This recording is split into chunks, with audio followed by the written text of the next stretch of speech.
नमस्कार, आप देख रहे हैं सिटी पोस्ट लाइव। मैं हूं रिया रजक। आपको बता दें कि बिहार विधानसभा चुनाव 2025 से पहले भोजपुरी स्टार पवन सिंह और पूर्व केंद्रीय मंत्री आरके सिंह की दिल्ली में मुलाकात हुई। इस मुलाकात की जानकारी पवन सिंह ने स्वयं सोशल मीडिया पर तस्वीर साझा करते हुए दी। आपको बता दें, उन्होंने अपने पोस्ट में लिखा कि एक नई सोच के साथ एक नई मुलाकात। सूत्रों के मुताबिक दोनों के बीच बंद कमरे में करीब 5 मिनट की विशेष बातचीत हुई और इसमें दोनों के बीच की गलतफहमी दूर हो गई। मुलाकात के बाद आरके सिंह ने कहा कि पवन सिंह की विशेष गलती हम नहीं मानते। तो इस पे पूरी जानकारी देने के लिए हमारे साथ मौजूद है सिटी पोस्ट लाइव के managing editor Shrikant Pratyush sir. तो सर, आरके सिंह ने क्या क्या कहा उनसे मुलाकात करने के बाद?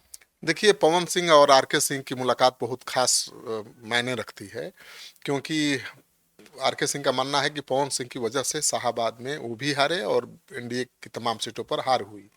तो ये मुलाकात काफी मायने रखती है। सर, तो आरके सिंह ने इस मुलाकात के बाद क्या कहा?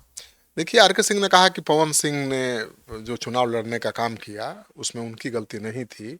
2024 के लोकसभा चुनाव में बीजेपी ने पवन सिंह को पश्चिम बंगाल के आसनसोल से टिकट दिया था, जिसे उन्होंने ठुकरा दिया था और इसके बाद उन्होंने काराकाट से निर्दलीय चुनाव लड़ा था और उपेंद्र कुशवाहा को कड़ी टक्कर भी दी थी, जिससे एनडीए को नुकसान हुआ। और आरके सिंह ने यह भी कहा था कि पवन सिंह के कारण न सिर्फ उनकी हार हुई बल्कि आसपास की कई सीटों पर असर पड़ा, क्योंकि उनकी भोजपुरी बेल्ट में ज़बरदस्त फॉलोइंग है। बीजेपी ने पहले उनका टिकट काटा, फिर कहीं और से देने की बात हुई लेकिन नहीं दिया गया। इससे उनके दिल में तकलीफ होना स्वाभाविक है। तो आरके सिंह पवन सिंह की पीड़ा का इजहार कर रहे हैं, मतलब कि आरके सिंह और पवन सिंह में सुलह हो गई है। पहले तो आरके सिंह पवन सिंह के खिलाफ कार्रवाई करने की मांग पर अड़े हुए थे। उनकी मांग पर ही पवन सिंह को पार्टी से निष्कासित भी किया गया। लेकिन बाद में आरोप लगाया कि भाई पवन सिंह को बीजेपी के किसी नेता ने जानबूझ करके उपेंद्र कुशवाहा को हराने के लिए खड़ा किया और उसके कारण कुशवाहा समाज में गलत मैसेज गया और पूरे शाहाबाद में एनडीए का भट्ठा बैठ गया। अब पवन सिंह से मिलने के बाद पवन सिंह को सही ठहरा रहे हैं और उनकी पीड़ा का इजहार खुद कर रहे हैं कि भाई उनकी पीड़ा स्वाभाविक थी और उन्होंने जो कुछ भी किया सही किया था। तो अब कन्फ्यूजन नहीं है आरके सिंह और पवन सिंह में, ये तो बात साफ है।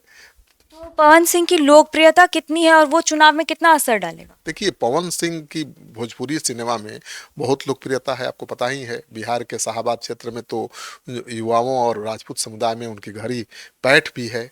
2024 में काराकाट में उनकी हार के बावजूद उन्होंने लाखों वोट हासिल किए। जानकारों का मानना है कि उनकी सियासी सक्रियता बीजेपी और महागठबंधन दोनों के लिए चुनौती बन सकती है। खबर ये भी है कि पवन सिंह की पत्नी ज्योति सिंह भी काराकाट से विधानसभा चुनाव लड़ने की तैयारी कर रही हैं। तो पवन सिंह पहले जनसुराज में जाने वाले थे, खबर आई, फिर तेजस्वी से मिले, ये भी खबर आई, और अब आरके सिंह से मिल रहे हैं। और आरके सिंह से मिलने के बाद ये संकेत आ रहा है कि अब बीजेपी के साथ बातचीत बन गई है। तो अब पवन सिंह चुनाव भी लड़ेंगे तो बीजेपी से लड़ेंगे, ये संभावना ज़्यादा प्रबल हो गई। तो अब क्या होगी? उनकी बीजेपी में वापसी हो रही है। देखिए, पवन सिंह को 2024 में बीजेपी से निष्कासित किया गया था, लेकिन उनकी हालिया सक्रियता और बीजेपी नेताओं से मुलाकातें उनकी वापसी की अटकलों को बल दे रही हैं। और बिहार बीजेपी अध्यक्ष दिलीप जायसवाल ने भी कहा है कि हमारी विचारधारा के साथ कोई काम करेगा उस पर विचार करेंगे।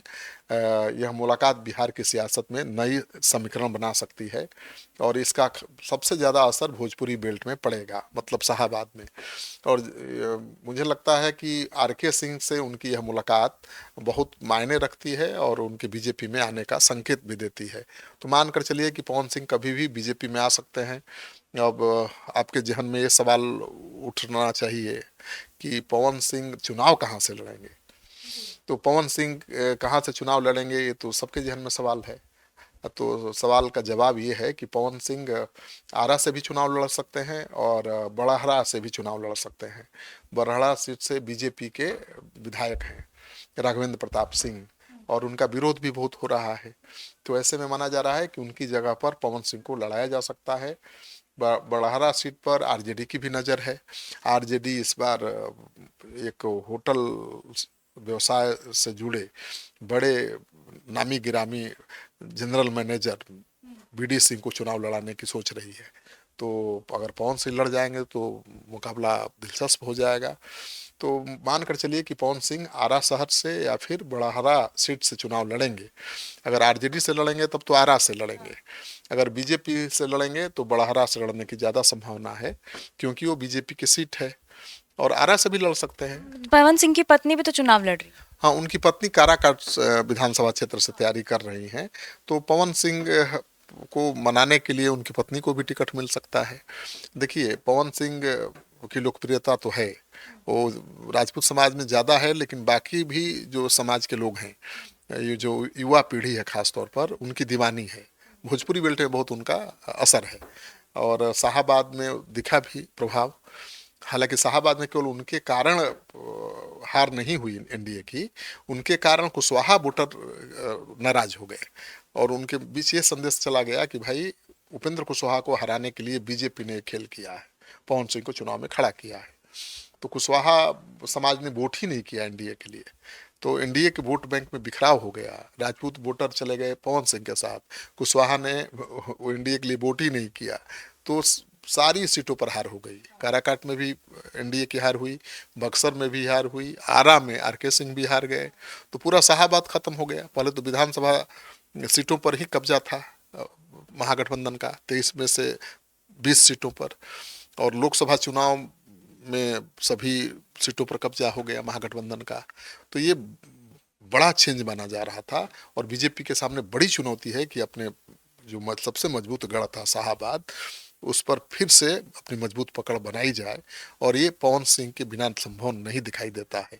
देखिए, आनंद मिश्रा जो आईपीएस अधिकारी हैं, जनसुराज में थे, उनको बीजेपी ने शामिल कराया है, तो बीजेपी अपने कोर वोटर को सहेज रही है। तो ब्राह्मण हैं। दूसरा, उन्होंने नागमणि को शामिल कराया है, नागमणि कुशवाहा समाज से आते हैं, कुशवाहा के बड़े नेता हैं।